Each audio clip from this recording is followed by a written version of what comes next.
سبحان ربک رب العزت عما یصفون وسلام علی المرسلین والحمد للہ رب العالمین والعاقبۃ للمتقین والصلاة والسلام علی المرسلین اجمعین وعلی خاتم النبیین محمد وعلی آلہ واصحابہ اجمعین۔ خالق کائنات اور مالک قوت کن فیکون، رب المشرقین والمغربین، اللہ لا الہ الا هو الحی القیوم کی ذات اقدس نے انسان اور جنات کو صرف اور صرف اپنی بندگی کے لیے ہی پیدا فرمایا۔ وَمَا خَلَقْتُ الْجِنَّ وَالْإِنسَ إِلَّا لِيَعْبُدُونِ، اور میں نے انسانوں اور جنوں کو پیدا نہیں فرمایا سوائے اس کے کہ وہ میری بندگی کریں۔ بندگی کیا ہے؟ زندگی کو اللہ کے بنائے ہوئے قوانین کے عین مطابق گزارنے کا نام ہی تو اصل بندگی اور اصل عبادت ہے۔ گویا کہ انسان کا جینا، مرنا، سونا، جاگنا، اٹھنا، بیٹھنا، چلنا، پھرنا، لیٹنا، کھانا، پینا، جب سب کچھ اللہ کے بنائے ہوئے قوانین کے مطابق ہو جاتا ہے تو وہ شخص بندہ مومن کے درجہ پر فائز ہو جاتا ہے، اور بندہ مومن کی نہ کبھی کوئی کوشش بیکار جاتی ہے اور نہ ہی کوئی اجر ضائع ہونے کا اندیشہ باقی رہتا ہے، پھر اس کا ہر عمل نیکی بن جاتا ہے۔ فَمَن يَعْمَلْ مِنَ الصَّالِحَاتِ وَهُوَ مُؤْمِنٌ فَلَا كُفْرَانَ لِسَعْيِهِ، پس جو کوئی نیک عمل کرے اور وہ مومن ہو تو پھر اس کی کوئی کوشش ضائع نہیں، کیونکہ انا لا نضیع اجر المؤمنین، بلا شبہ ہم مومنوں کا اجر ضائع نہیں کرتے، بلکہ بندہ مومن کی ہر مشکل اور مصیبت میں اس کی مدد کرنا اور پھر اسے غلبہ و سلطانی سے نوازنا اللہ خود اپنے ذمے لے لیتا ہے، اور بندے کا خود غم گسار بن کر اس کی ہمت بھی بڑھاتا ہے۔ لا تہنوا ولا تحزنوا وانتم الاعلون ان کنتم مؤمنین، نہ ہمت چھوڑو نہ غم کھاؤ، اور تم ہی غالب آ کر رہو گے اگر تم مومن ہو۔ شرط صرف مومن بن جانا ہے، بس بندہ مومن کی مدد کرنا اور اسے غالب کر دینا اللہ اپنے اوپر واجب کر لیتا ہے۔ حقاً علینا ننجی المؤمنین، مومن کو نجات دینا ہم پر واجب ہے۔ اور کبھی بندہ مومن سے مخاطب ہو کر یوں کہتا ہے، وَكَانَ حَقًّا عَلَيْنَا نصر المؤمنین، اور مومنوں کی مدد کرنا ہم پر لازم ہو چکا ہے۔ بار بار قرآن میں مومن کی مدد اور اس کے غلبے کا تذکرہ ہی آپ کو ملے گا۔ یا اہل القرآن، کیوں ہے تو پریشان، تیری مدد کو کیا کافی نہیں خود وہ ذات مہربان۔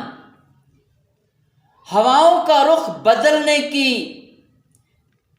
قوت ہے تجھ میں، مضبوط کر اپنی قوت ایمان، مضبوط کر اپنی قوت ایمان۔ یا اہل القرآن، یا اہل القرآن، تجھے طوفانوں سے خطرہ کیوں ہو کہ تو خود ہے باطل کے لیے ایک بڑا طوفان۔ تیری جلغار کی تاب نہیں اہل باطل میں کہ منتظر ہیں تیری نصرت کو ملائکہ و رحمان۔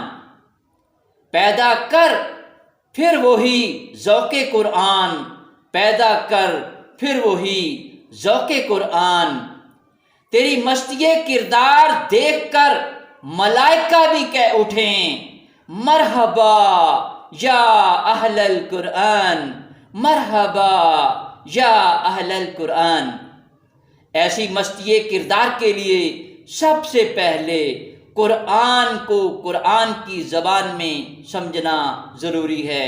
تو پھر آئیں قرآن کو ایک آسان ترین انداز سے قرآن کی زبان میں ہی سمجھنا سیکھ لیں۔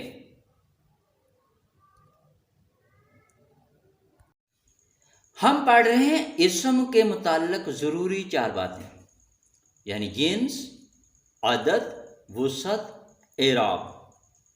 جنس کو ہم نے لیکچر نمبر 3 میں پڑھ لیا تھا، اور جنس کو 2 حصوں میں ڈیوائیڈ کیا تھا، مذکر اور مؤنث۔ مذکر کو سمجھنے کے لیے عربی میں کوئی قاعدہ یا اصول نہیں ہے، اس لیے اس کو چھوڑ دیا تھا، اور مؤنث کو فوکس بنایا تھا۔ مؤنث کو پھر 2 حصوں میں ڈیوائیڈ کیا گیا، حقیقی مؤنث اور غیر حقیقی مؤنث۔ حقیقی مؤنث وہ جو نر اور مادہ کی شکل میں موجود ہیں، جو دنیا کی تمام زبانوں میں یکساں ہیں، اس میں کوئی اختلاف نہیں ہے۔ اور غیر حقیقی یا لفظی مؤنث وہ جو غیر جاندار ہیں، اس کو 2 حصوں میں تقسیم کیا تھا، سماعی مؤنث اور قیاسی مؤنث۔ قیاسی مؤنث 3 نشانیوں کے تحت پڑے تھے، گولتا، الف ممدودہ، الف مکسورہ۔ اور سماعی مؤنث اس کو 2 طرح سے ہم نے ڈسکس کیا تھا، ایک جملہ اور ایک کہانی کی صورت میں۔ جملہ قبیلوں، ملکوں، شہروں، ایسی ہوا چلی جس نے جسم کے جوڑا جوڑا اعضاء کو آگ لگا کر رکھ دی۔ تو اس میں قبیلوں، ملکوں، شہروں اور ہواؤں کے نام، جسم کے جوڑا جوڑا اعضاء کے نام، آگ یا جہنم کے نام، وہ مؤنث ہے۔ اور اس طرح سے کہانی بھی ہم نے وہ ڈسکس کی تھی، اس کے لیے آپ اگر تفصیل جاننا چاہیں تو لیکچر نمبر 3 کو آپ غور سے سنیے۔ اس طرح سے لیکچر نمبر 4 میں ہم نے عدد کو کور کیا تھا، اور ہم نے جانا تھا کہ عربی میں اکیلا اسم ہو تو اس کو واحد، 2 ہوں تو اس کو مثنیٰ، جمع ہوں تو اس کو 2 سے زائد ہوں تو اس کو جمع کہا جاتا ہے۔ پھر ہم نے یہ جانا تھا کہ واحد اسم سے تثنیہ کیسے بنتا ہے، آنی کی آواز کے ساتھ تثنیہ بنانا سیکھا تھا، جیسے مسلمانی، کافرانی وغیرہ وغیرہ۔ اس طرح سے جمع کے تحت ہم نے 2 طرح کی جمع سیکھی تھی، جمع سالم اور جمع مکسر۔ جمع سالم مزید ہم 2 طرح سے اس کو ہم نے سیکھا تھا، جمع سالم مذکر اور جمع سالم مؤنث۔ جمع سالم اونا کی آواز کے ساتھ، جیسے مسلمون، کافرون، اور جمع سالم مؤنث آتن کی آواز کے ساتھ، جیسے مسلماتن، کافراتن۔ اس طرح سے جمع مکسر بے قاعدہ جمع، ایسی جمع جس میں واحد اسم برقرار نہ رہے۔ جمع سالم ایسی جمع جس میں واحد اسم قائم رہے، اور جمع مکسر ایسی جمع جس میں واحد اسم قائم نہ رہے۔ تو اردو زبان کی تمام جمع مکسر عربی میں ہو موجود ہے، وہ ہم نے مثالوں کے ساتھ بڑی تفصیل سے جانا تھا۔ اب آتے ہیں اسم کی پہچان کے لیے تیسری اہم بات، وہ ہے وسعت، کیپیسٹی۔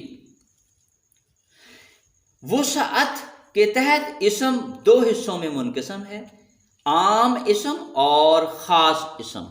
عام اسم کو اسم نکرہ کہہ دیا جاتا ہے، جیسے کامن نون انگریزی میں۔ عام اسم یعنی اسم نکرہ کیا ہے؟ کسی عام شخص، جگہ یا چیز کا نام، جیسے رجلن کوئی مرد یا ایک مرد، امرأتن ایک یا کوئی عورت، کتابن کوئی یا ایک کتاب، مسجدن کوئی یا ایک مسجد۔ اس کی خوبی کیا ہے کہ اسم نکرہ پوری نوع یا کلاس کی نمائندگی کر رہا ہوتا ہے، پوری کلاس کو ظاہر کر رہا ہوتا ہے، جیسے کتابن ایک کتاب، کوئی کتاب، معلوم نہیں کون سی کتاب، دنیا کی کون سی کتاب، گویا اس کی وسعت لامحدود ہے، اس کو ڈھونڈنا مشکل ہے۔ کتابن کی جمع کتبن، کتبن کے ساتھ کچھ کتابیں، تو نکرہ اسم میں جمع کے ساتھ کچھ کا لفظ لگایا جاتا ہے، اور واحد ہو تو اس کے لیے ایک یا کوئی استعمال کیا جاتا ہے۔ تو اسم نکرہ کی جو وسعت ہے وہ لامحدود ہے۔ اب آتے ہیں اسم معرفہ یعنی پراپر ناؤن، کسی خاص شخص، چیز یا جگہ کا نام، جیسے اللہ، محمد صلی اللہ علیہ وسلم، جہنم، پاکستان۔ اسی طرح سے اشارے یہ وہ، اور ضمیریں ہم، تم، میں وغیرہ۔ اس طرح سے وہ سب جو ایسے الفاظ یہ بھی اسم معرفہ ہیں۔ اور اسی طرح سے عام اسم کو جب کسی خاص کے ساتھ نسبت دی جائے، جیسے اللہ کی کتاب، اب کتاب عام اسم ہے، جب اللہ کے ساتھ اس کی نسبت بن گئی تو یہ بھی خاص بن گیا۔ اس طرح سے قلم عام قلم ہے، جب اس کی نسبت احمد کے ساتھ کر دی، احمد کا قلم، تو یہ بھی خاص ہو گیا۔ اس طرح سے اگر کسی عام اسم کو پکارا جائے، ندا دی جائے، آواز دی جائے، جیسے اے، اوئے، ارے، ابے وغیرہ، تو وہ عام اسم آواز دینے کی وجہ سے، پکارنے کی وجہ سے وہ بھی خاص بن جاتا ہے۔ اس طرح سے عام اسم کے ساتھ اگر الف لام لگا دیا جائے تو وہ بھی خاص بن جاتے ہیں، جیسے الکتاب، القلم۔ اور خاص ہونے کی وجہ سے اس کی وسعت محدود ہو کر رہ جاتی ہے، جیسے القرآن ایک مخصوص اللہ کی کتاب ہے، تو اس میں اس کی وسعت محدود ہو جاتی ہے، خاص بن جانے کی وجہ سے اس کو ڈھونڈنا آسان ہوتا ہے۔ اسم معرفہ کی اب جو ہم نے ڈسکس کیا، اس کو تفصیل کے ساتھ اقسام کی صورت میں ہم سٹڈی کریں گے۔ اس کو کہا جائے گا اسم معرفہ کی اقسام۔ جب کسی خاص شخص، جگہ یا چیز کے ذاتی نام کو ذکر کیا جائے، جیسے اللہ، محمد صلی اللہ علیہ وسلم، عائشہ، مکہ، جہنم، پاکستان، یہ سب ذاتی نام ہیں، تو ایسے تمام ذاتی ناموں کو اسم علم کہہ دیا جاتا ہے۔ علم کا مطلب نشانی، جھنڈا یا علامت۔ اور دوسری قسم معرفہ کی، جب کسی اسم علم یعنی ذاتی نام کی جگہ کوئی دوسرا لفظ بولا جائے، جیسے حضرت ابراہیم اللہ کے نبی تھے، وہ بہت متقی تھے۔ حضرت عائشہ رضی اللہ تعالی عنہا ام المومنین ہیں، وہ بہت پارسا تھیں۔ تمام ملائکہ بھی اللہ کی مخلوق ہیں، وہ اللہ کے حکم کے پابند ہیں۔ ان مثالوں میں لفظ وہ حضرت ابراہیم یعنی واحد اسم مذکر کے لیے بولا گیا، اور لفظ وہ حضرت عائشہ مؤنث واحد نام کے ساتھ استعمال ہوا ہے، اور لفظ وہ تمام ملائکہ کی جگہ یعنی جمع کے لیے بولا گیا۔ گویا اردو میں لفظ وہ واحد، جمع، مذکر، مؤنث سب کے لیے بولا جاتا ہے، لیکن عربی کا وہ اس کے لیے مذکر کے زمرے میں الگ حروف ہیں، الگ اسماء ہیں، اور مؤنث کے لیے الگ اسماء استعمال ہوتے ہیں۔ عربی کا مذکر وہ اگر واحد ہے تو اس کی جگہ، مذکر کی جگہ، واحد کی جگہ ہوا بولا جائے گا۔ ہوا وہ ایک مذکر، اور دو ہوں مثنیٰ ہوں تو ہما وہ دو مذکر، اور اگر جمع ہوں تو وہ سب، تو اس کے لیے ہم کا لفظ اسم لایا جاتا ہے۔ تو ہوا ایک مذکر کے لیے وہ کے معنی دیتا ہے، ہما دو مذکر کے لیے وہ کے معنی دیتا ہے، اور ہم سب مذکر کے لیے ہم کے معنی دیتا ہے۔ اس طرح سے ہیا مؤنث واحد مؤنث کے لیے، ہما مثنیٰ مؤنث کے لیے، اور ہنہ جمع مؤنث کے لیے۔ تو ہوا، ہما، ہم، ہیا، ہما، ہنہ۔ ہوا وہ ایک مذکر، ہما وہ دو مذکر، ہم وہ سب مذکر، ہیا وہ ایک مؤنث، ہما وہ دو مؤنث، ہنہ وہ سب مؤنث۔ ہوا، ہما، ہم، ہیا، ہما، ہنہ۔ جیسے اگر اسم واحد ہے، جیسے خالدن تو کہنا ہو کہ وہ خالد تو کہیں گے ہوا خالدن، اور فاطمہ تو مؤنث ہے، کہنا ہو وہ فاطمہ تو کہیں گے ہیا فاطمہ تو، ہوا خالدن وہ خالد ہے، ہیا فاطمہ تو وہ اور وہ فاطمہ ہے۔ اس طرح سے مثنیٰ میں خالدن و حامدن، اب یہ دو ہو گئے، ان کے ساتھ کہنا ہو کہ وہ طالب علم ہیں تو کہیں گے ہاں خالدن و حامدن طالبانی۔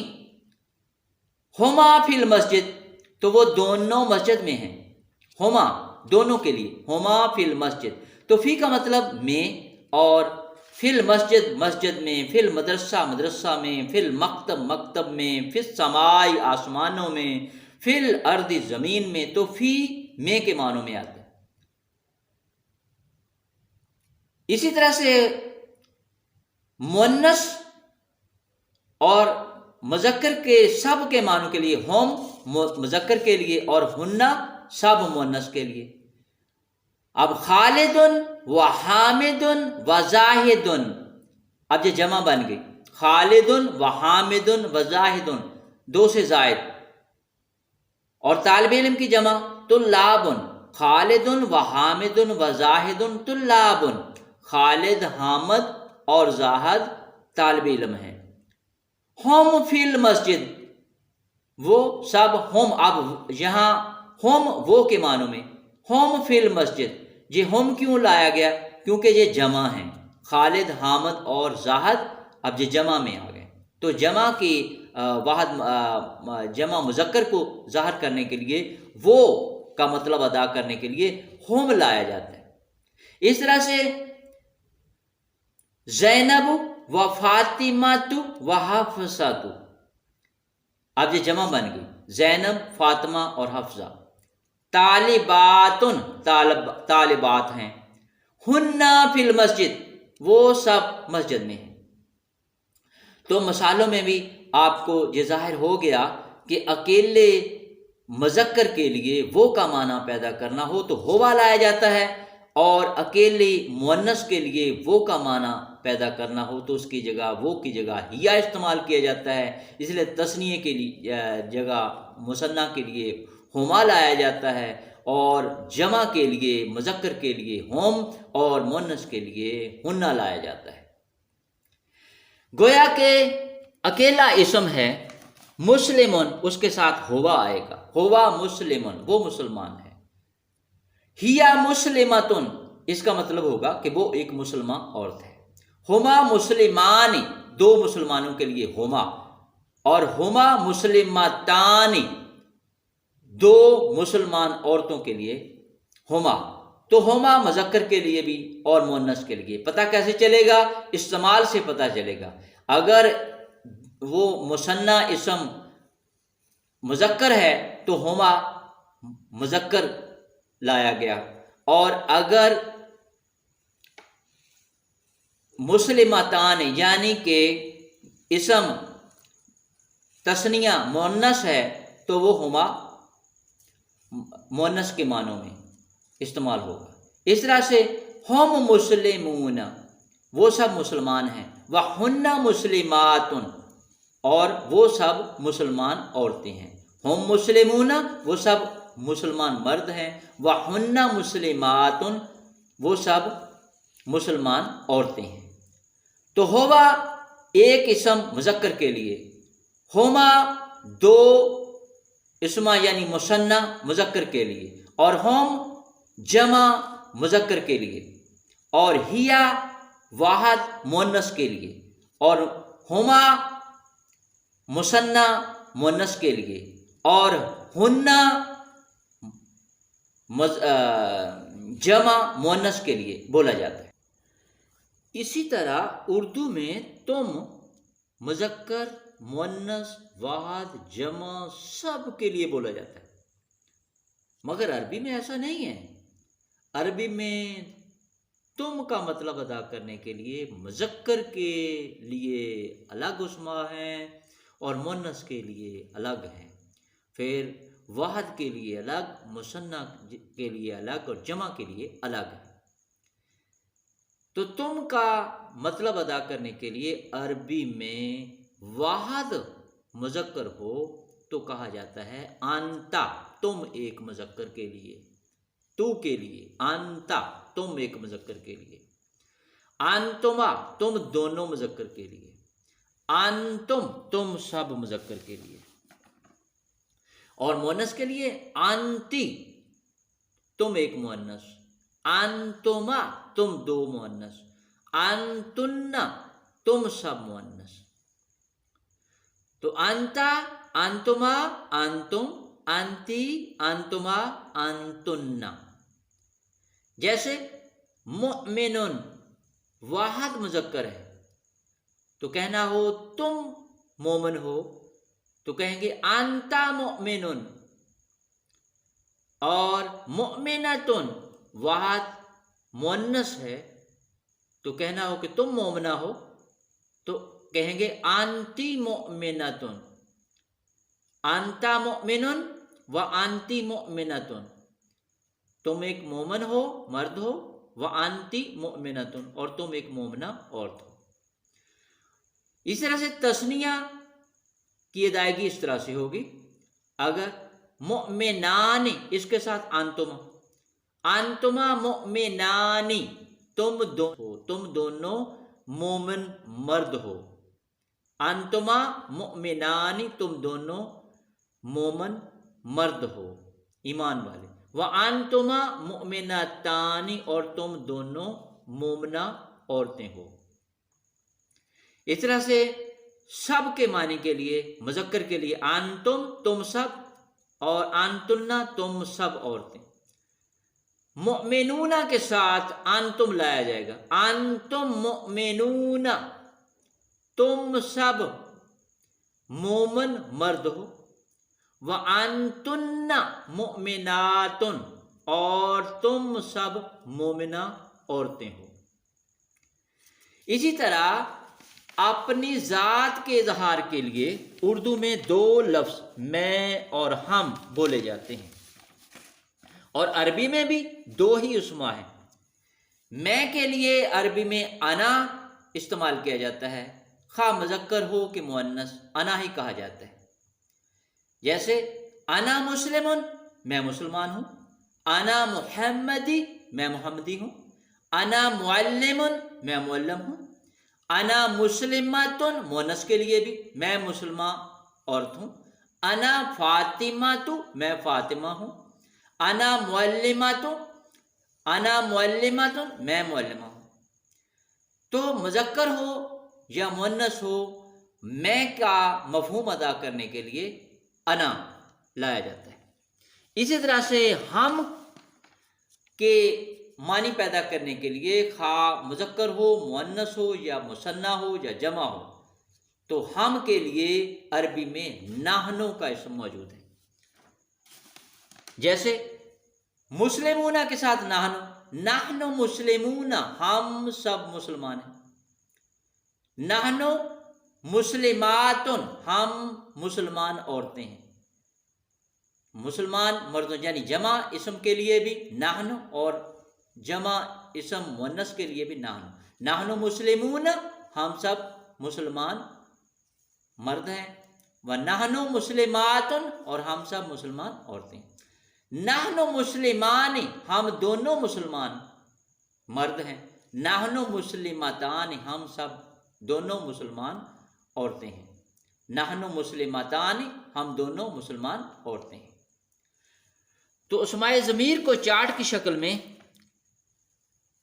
آسانی سے یاد کیا جا سکے گا۔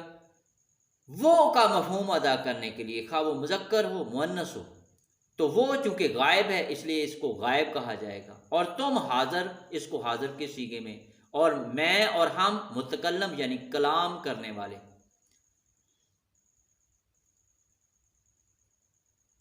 تو وہ ہوا ہما ہم مذکر کے لیے، وہ ہیا ہما ہن مؤنث کے لیے، تم حاضر انتا انتما انتم تم کے لیے، میں، انا اور ہم، نحن، ہوا ہما ہم، ہیا ہما ہن، انتا انتما انتم، انتی انتما انتن، انا نحن۔ تو اس چارٹ کو اچھی طرح سے آپ نے یاد کرنا ہے تاکہ اس کے استعمال میں جب عربی کے جملے بنائیں تو وہاں آپ کو مشکلات پیش نہ آئیں۔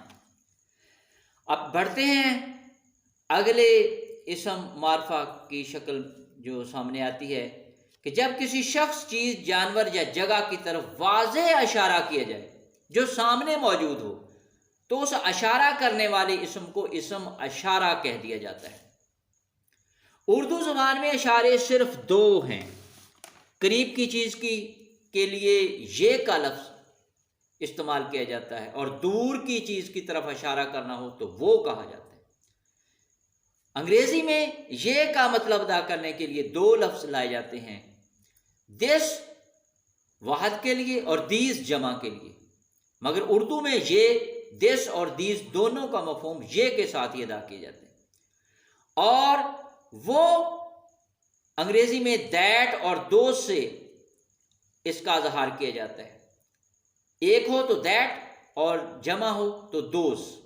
مگر عربی میں یہ کے لیے بھی اسی طرح مذکر کے لیے الگ، مؤنث کے لیے الگ، اور پھر واحد کے لیے الگ، مثنیٰ کے لیے الگ، جمع کے لیے الگ۔ جیسے یہ کا مفہوم ادا کرنے کے لیے مذکر کے تحت واحد مذکر ہے تو اشارہ کرنے کے لیے ہاذا لائیں گے، اور دو ہوں تو اشارہ کرنے، یہ کا اشارہ دینے کے لیے ہاذانی کہیں گے، اور سب ہوں تو یہ کا اشارہ دینے کے لیے ہاؤلائی کا لفظ اسم لائیں گے۔ تو ہاذا یہ ایک، ہاذانے یہ دونوں، ہاؤلائی یہ سب مذکر کے لیے۔ تو مؤنث ہو تو ہاذہی یہ ایک مؤنث، ہاتانی یہ دو، اور ہاؤلائی یہ سب۔ تو مذکر کے لیے ہاذا، ہاذانی، ہاؤلائی، اور مؤنث کے لیے ہاذہی، ہاتانی، ہاؤلائی۔ تو اس طرح سے یہ کا مفہوم اس طرح سے عربی میں ادا کیا جاتا ہے، ہاذا، ہاذانی، ہاؤلائی مذکر کے لیے، ہاذہی، ہاتانی، ہاؤلائی۔ جیسے واحد اسم کی طرف اشارہ کرنا ہو تو کہا جائے گا ہاذا مسلمن، یہ مسلمان ہے، وہذہی مسلمتن، اور یہ مسلمان عورت ہے، جو سامنے اشارہ کرتے ہوئے۔ اس طرح سے اگر مثنیٰ ہے تو مسلمانی، دو مسلمانوں کی طرف واضح اشارہ کرنا ہو تو کہا جائے گا ہاذانی مسلمانی، اور دو مسلمان عورتوں کی طرف واضح اشارہ کر کے کہنا ہو تو کہا جائے گا ہاتانی مسلمتانی۔ اور اسی طرح سے اگر سب ہیں، سب کا مفہوم ادا کرنا، یہ سب کہنا ہو تو کہا جائے گا ہاؤلائی مسلمون و ہاؤلائی مسلمات۔ تو اس طرح سے یہ کا مفہوم ادا کرنے کے لیے ہاذا، ہاذانی، ہاؤلائی، ہاذہی، ہاتانی، ہاؤلائی۔ اسی طرح عربی میں وہ کے لیے مذکر کے لیے الگ، مؤنث کے لیے الگ اشارے موجود ہیں۔ تو وہ یعنی دور کی چیز کے لیے ذالکا کہا جائے گا، وہ ایک، وہ دونوں ذانی کا کہا جائے گا، اور وہ سب الائی کا کہا جائے گا۔ ذالکا مذکر کے لیے وہ ایک، ذانی کا وہ دونوں مذکر کے لیے، اور الائی کا وہ سب مذکر کے لیے۔ اسی طرح سے مؤنث ہیں تو تل کا وہ کا معنی پیدا کرنے، تل کا وہ ایک مؤنث، تانی کا وہ دو مؤنث، اور الائی کا وہ سب مؤنث۔ جیسے ساحرن جادوگر ہو کہا جائے کہ وہ جادوگر ہے، اشارہ کرتے ہوئے، ذالکا ساحرن وہ ایک جادوگر ہے، وَتِلْكَ مُؤْمِنَةٌ اور وہ مومنہ عورت ہے۔